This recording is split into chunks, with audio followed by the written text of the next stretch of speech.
রাজ্যের সরকারি সাহায্যপ্রাপ্ত কলেজগুলির গভর্নিং বডির সভাপতির নাম ঘোষণা নিয়ে বিতর্ক দানা বাঁধল।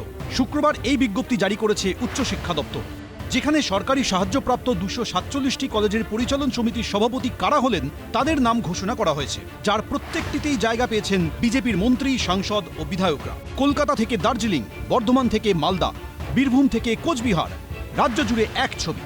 যেমন রাজ্যের অর্থমন্ত্রী স্বপন দাশগুপ্তকে 3টি কলেজের পরিচালন সমিতির সভাপতি করা হয়েছে। শিল্পমন্ত্রী তাপস রায়ও 3টি কলেজের গভর্নিং বডির সভাপতি হয়েছেন। স্বাস্থ্যমন্ত্রী শারদত্ত মুখোপাধ্যায় 2টি, উচ্চশিক্ষামন্ত্রী জগন্নাথ চট্টোপাধ্যায় 3টি, পুর ও নগর উন্নয়ন মন্ত্রী অগ্নিমিত্রা পালকে 1টি কলেজের পরিচালন সমিতির সভাপতি করা হয়েছে। এইভাবে অধিকাংশ বিধায়ককে এই পদ দেওয়া হয়েছে। এমনকি যাদবপুর কাণ্ডে সমালোচনার মুখে পড়েছেন যে বিজেপি বিধায়ক, সেই সর্বরী মুখোপাধ্যায়কেও 2টি কলেজের গভর্নিং বডির সভাপতি করা হয়েছে। শুধু মন্ত্রী বিধায়করা নন, বিজেপি সাংসদ এবং কেন্দ্রীয় শিক্ষা প্রতিমন্ত্রী সুকান্ত মজুমদার 2টি কলেজের গভর্নিং বডির সভাপতি হয়েছেন। 3টি কলেজের সভাপতি হয়েছেন দার্জিলিংয়ের সাংসদ রাজু বিস্ট, মনোজ টিগ্গা, খগেন মুর্মু, সৌমিত্র খা, জগন্নাথ সরকার, শান্তনু ঠাকুর, জ্যোতির্ময় সিং মাহাতোরা 2টি করে কলেজের দায়িত্ব পেয়েছেন। শিক্ষাক্ষেত্রে রাজনীতির প্রভাব থাকবে না বিজেপি বলেছিল, এবং তৃণমূল কংগ্রেসকে বা সরকারকে আঙুল দেখিয়ে তর্জনী নিক্ষেপ করে বলা হয়েছিল কেন শিক্ষা প্রতিষ্ঠানগুলিতে রাজনৈতিক লোকেরা থাকবেন, এইসব বলেছিল। এর বেলা মনে পড়ছে না শিক্ষা প্রতিষ্ঠানে বিজেপির দখলদারি নিয়ে? সংসদ এবং বিধায়ক আবার রাজনীতি কোথায় এলো? রাজনৈতিক ব্যক্তিত্ব থাকবে না, কিন্তু সাংসদ যিনি, তিনি এলাকার সাংসদ, বিধায়ক এলাকার বিধায়ক। অতএব তাদের পরিচয় হচ্ছে জনপ্রতিনিধি। অতএব জনপ্রতিনিধির সাথে রাজনীতি গুলিয়ে ফেললে মুশকিল হবে। তৃণমূল আমলেও দেখা যেত কলেজগুলির পরিচালন সমিতির মাথায় তৃণমূলের সাংসদ বিধায়করাই থাকতেন। অর্থাৎ জমানা পাল্টালেও এক্ষেত্রে কোনো ব্যতিক্রম লক্ষ্য করা গেল না। এতদিন ধরে যারা তৃণমূল কংগ্রেসের সরকারকে ব্লেম দিত যে এরা কোনো জায়গা ছাড়ে না, বিরোধীদের সম্মান করে না, বিরোধীদের কোনো জায়গাতে তাদের স্পেস দেওয়া হতো না, আমাদের দেয়নি তা নিয়ে দুঃখ নেই, কারণ বিজেপির পরিচালিত সরকার, তৃণমূল পরিচালিত সরকার যা করেছে তারাও তাই করছে। অর্থাৎ সেকাল কি একাল, শিক্ষার রাজনীতিকরণ নিয়ে বিতর্ক অব্যাহত। কৃষ্ণেন্দু অধিকারী, সৌমিত্র রায়, সৌমেন চক্রবর্তী, এবিপি আনন্দ। এনসিপিআই এর কি নাম বদল হচ্ছে? সামনে জুড়ছে বহুজন সমাজ। এনসিপিআই এর লোকসভার চিফ হুইপ কাকলি ঘোষ দস্তিদারের ছেলে বৈদ্যনাথ ঘোষ দস্তিদারের এই পোস্ট ঘিরেই শনিবার শোরগোল পড়ে যায়। পোস্টে লেখা বহুজন সমাজ এনসিপিআই মুভমেন্ট ট্রাস্ট, শিক্ষা, স্বাস্থ্য, মর্যাদা ও ক্ষমতায়নের লক্ষ্যে একটি উদ্যোগ। এনসিপিআই এর চিফ হুইপ কাকলি ঘোষ দস্তিদারের ছেলের এই পোস্ট নিয়েই তৈরি হয় জল্পনা। আমার ঠিক জানা নেই। ব্যক্তিগতভাবে আমরা যে 20 জন সাংসদ এনসিপিআই তে ছিলাম সেখানেই আছি, এবং আমার মনে হয় এটা কোনো বিস্তারিত কোথাও আলোচনাও হয়নি, নিজেদের মধ্যেও হয়নি, এবং কোনো সভাতেও এটা ঠিক হয়নি।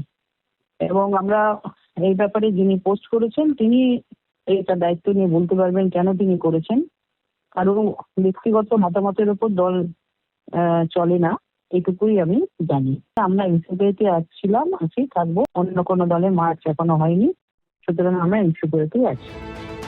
পশ্চিমবঙ্গে তৃণমূলের ভরাডুবির পর মমতা বন্দ্যোপাধ্যায়ের বিরুদ্ধে বিদ্রোহ ঘোষণা করেন তৃণমূলের 20 জন লোকসভার সাংসদ। এনসিপিআই বলে একটি দলের সঙ্গে মিশে যান তারা। এই দল সরাসরি বিজেপি নেতৃত্বাধীন এনডিএকে সমর্থন করে। তারই মধ্যে বহুজন সমাজ এনসিপিআই মুভমেন্ট ট্রাস্টের হেডিং দেওয়া কাকলি ঘোষ দস্তিদারের ছেলের এই পোস্ট ঘিরে গুঞ্জন তৈরি হয়।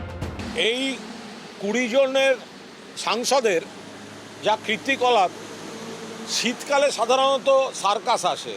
জিতেছেন তো তৃণমূল থেকে, মমতাদির ছবি, দিদি জিতলে তো ঘুরঘুর ঘুরঘুর ঘুরঘুর ঘুরঘুর পাশে।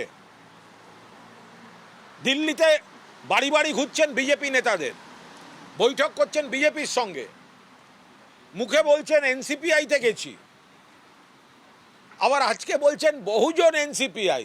তো ওনারা আছেনটা কোথায়? স্বতন্ত্র রাজনৈতিক দল, তারা আমাদের সাথে এনডিএতে আছেন।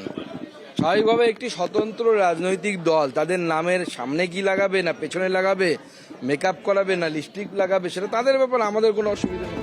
শোরগোলের মুখে ছেলের করা পোস্টের ব্যাখ্যা দিয়েছেন কাকলি ঘোষ দস্তিদার। দলটার নাম এনসিপিআই, বহুজন মানে সবাইকে নিয়ে চলা হবে। আলাদা দল কোত্থেকে হবে? ক্যাপিটালে 4টে শব্দ লেখা আছে তো, তাহলে এটার নামটাই হচ্ছে এনসিপিআই। আমাদেরকে বোঝাতে গিয়ে যে কাদের কাদের জন্য উন্নয়ন করা হবে, কাদের কাদের জন্য কাজ করা হবে, ওই শব্দটা বসানো হয়েছে। এটার মধ্যে কোনো বিভ্রান্তি নেই। একটা মুভমেন্ট, মানে এটাকে বলা যায় একটা সমাজতান্ত্রিক একটা ব্যবস্থা, যেখানে সকলকে নিয়ে কাজ করা হবে, সকলের জন্য কাজ করা হবে। পরে দেখা যায় বেশ কিছু পোস্ট সোশ্যাল মিডিয়া থেকে সরিয়ে দিয়েছেন কাকলি ঘোষ দস্তিদারের ছেলে বৈদ্যনাথ ঘোষ দস্তিদার। সেই সঙ্গে তিনি লেখেন, সকলের অবগতির জন্য জানানো হচ্ছে, nationalist citizens party of India সংক্রান্ত যেসব প্রস্তাব ও সাংগঠনিক কাঠামো বর্তমানে প্রচার করা হচ্ছে, সেগুলো এখনও কেবল ধারণা ও প্রস্তাবনার পর্যায়ে রয়েছে।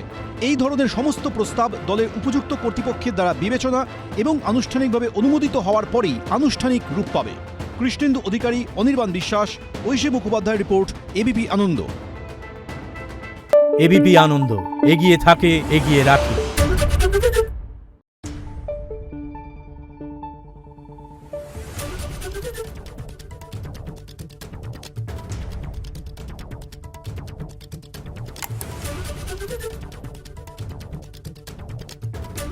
Thank you.